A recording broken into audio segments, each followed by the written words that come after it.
ஆறுபடை வீடுகளில் முதல் தளமான திருப்பரங்குன்றத்தின் சிறப்பு உங்களுக்கு தெரியுமா?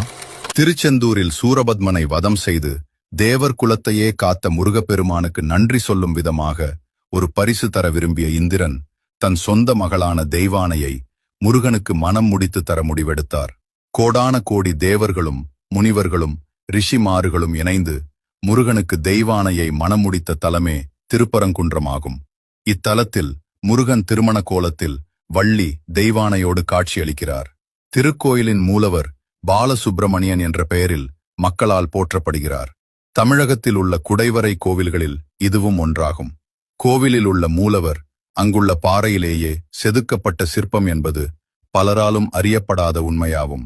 திருப்பரங்குன்றத்தின் மலையை ஆகாயத்திலிருந்து பார்த்தால் பரம்பொருளான சிவபெருமான் வடிவில் காட்சியளிப்பதாக புராணங்கள் கூறுகிறது. அதனால் திரு பரம் குன்றம்